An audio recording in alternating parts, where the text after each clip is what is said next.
You know, we really do stand here today for all voters, as all of my colleagues have identified here.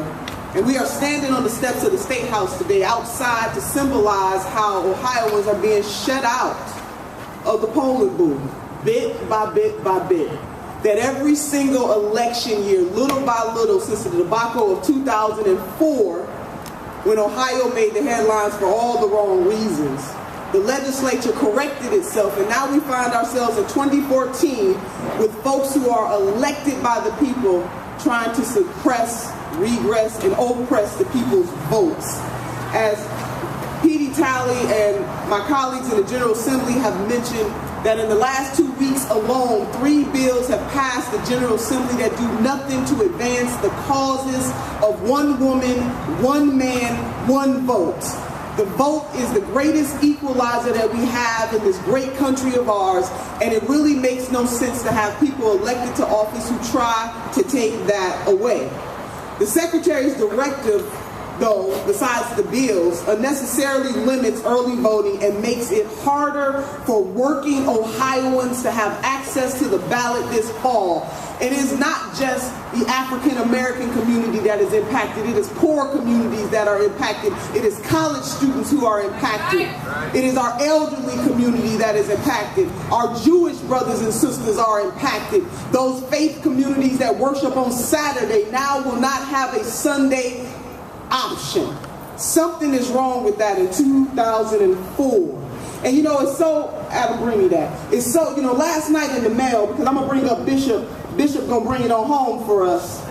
But it's ironic that, and maybe timing is everything, that last night when I got home, there was a package at my door that came from Bronx, New York.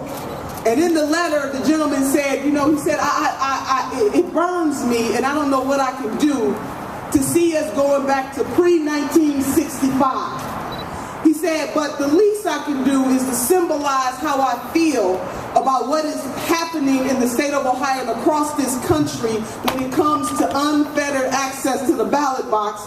I'm sure the faith community will appreciate this t-shirt.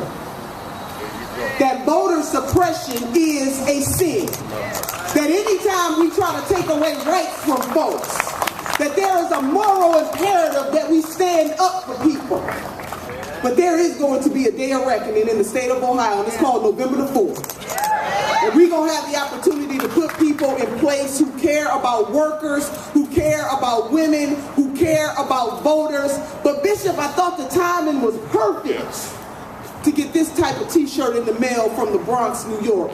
And I want to thank the gentleman who sent this, and that's why we will be testifying on Tuesday from now on until our voices are heard. We want to thank Reverend Barber in North Carolina, Representative Williams, for showing us the pattern of how good people can put a little extra on their ordinary and do the things that are right to lift the people in our respective places and station in life. We are going to do that in the state of Ohio. We are going to continue to sound the alarm that it is wrong to take us back.